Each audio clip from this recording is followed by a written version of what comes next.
Let's make some scones. Pumpkin, cranberry, flavors I love very much. A scone is kind of like a rough and tumble biscuit in a way. I love the sort of rustic feel of a scone. So let's fire away.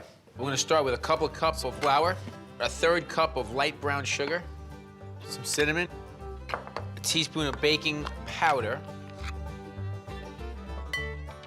some ginger,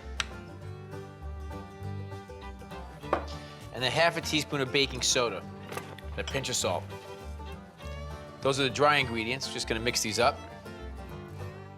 So then we're gonna take half a cup of butter, and I'm gonna just very carefully take a pastry blender and just cut the butter into the dry ingredients so that we don't mix it completely, and that's gonna actually help give it that flaky texture. So we have a third cup of buttermilk, nice and tart, half a cup of pumpkin puree, and canned pumpkin will do. Some vanilla extract.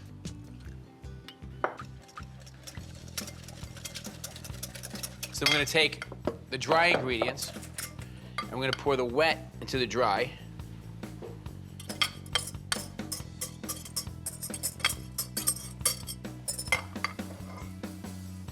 Just until it's mixed. And then we're gonna fold in some cranberries and some crystallized ginger. I love this stuff. You really wanna cut the crystallized ginger, it's very strong. You wanna cut it to very small dice. You know, the ginger is naturally spicy. There's a little sugar on the outside. It's gonna be a tiny bit sweet. We have the tartness of the cranberries.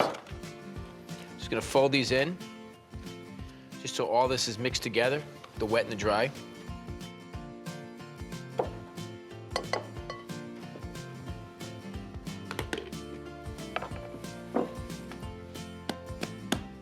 All right, I just want them to be about 1.5 inches in height. And then you can just cut them up. The thing I love about scones is there's really it doesn't matter what shape they're in.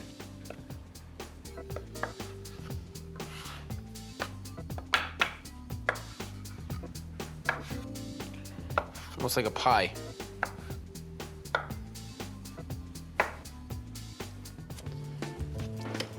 Okay, a little bit of cream right on top.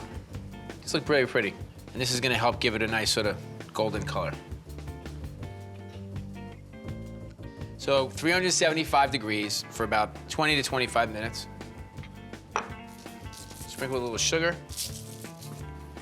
Pop them in the oven. It's gonna smell like scones in about 10 minutes.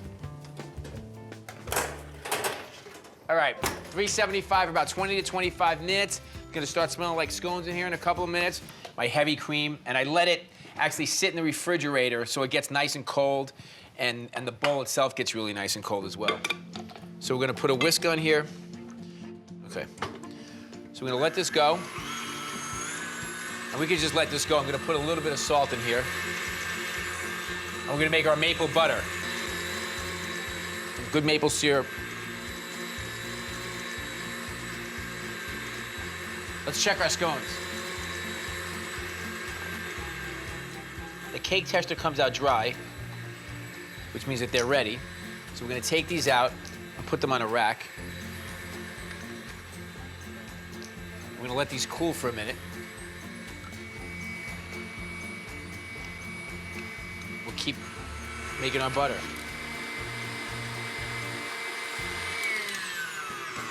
All right, that's it. We're actually waiting for it to separate, so it actually almost looks like it's curdled cream, but that's when you know you have butter. So just gonna take this out.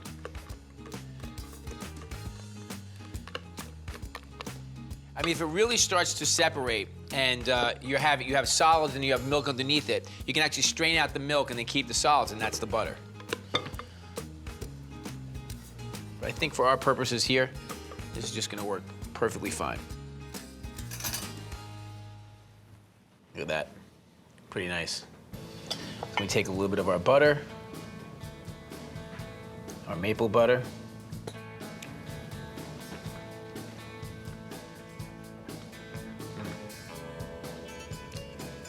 A little bit crispy on the outside, very tender on the inside.